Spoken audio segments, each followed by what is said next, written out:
Hello everyone. In this video, we will discuss the term roman à clef. Introduction. The literary device roman à clef has a long and intriguing history dating back to 17th century France. It involves weaving a narrative in which real-life individuals are portrayed under fictional names, allowing authors to explore and comment on their contemporaries and society while retaining an element of disguise. This video aims to delve into the significance of roman à clef as a genre, its evolution over time, and its contribution to literary and cultural discourse. We will examine three representative works of roman à clef from different periods: Madeleine de Scudéry's Le Grand Cyrus, Thomas Love Peacock's Nightmare Abbey, and Aldous Huxley's Point Counterpoint. To analyze the various ways this technique has been employed to unveil truths and provoke intellectual engagement. Historical context and origins. To comprehend the significance of roman à clef, it is essential to explore its origins and historical context. The genre emerged during the 17th century in France, coinciding with the rise of the novel as a literary form. Madeleine de Scudéry's novel Le Grand Cyrus serves as an early example of roman à clef, depicting real individuals from her time under disguised identities. This practice allowed authors to express their thoughts and opinions freely, navigating the complexities of social norms and avoiding potential backlash from powerful figures. Roman à clef as social commentary. Roman à clef acts as a powerful tool for social commentary, enabling authors to offer criticism, satire, and introspection without fear of direct confrontation.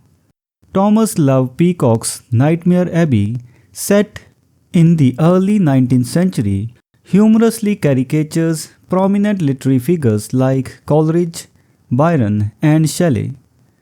Through these fictional characters, Peacock delves into the Romantic era's intellectual and artistic milieu, critiquing the exaggerated idealism and escapism that defined the period. By crafting witty caricatures, Peacock invites readers to reflect on the literary world and its impact on society. The dual nature of roman à clef. Aldous Huxley's Point Counterpoint, published in the early 20th century, presents a nuanced example of the roman à clef, with fictional names disguising real-life figures like D.H. Lawrence, Middleton Murray, and Oswald Mosley. Huxley delves into various facets of English society, including politics, art, and intellect. This work highlights the dual nature of roman à clef as it blurs the lines between fact and fiction, inviting readers to decipher the real identities beneath the surface. The ethical dilemma of roman à clef. While roman à clef allows authors to address pressing issues and express themselves freely, it raises ethical questions regarding privacy and consent. Unveiling real individuals under pseudonyms might infringe upon their personal lives and reputations. Authors must strike a balance between artistic expression and the potential harm caused by revealing private aspects of a person's life without their consent. Conclusion.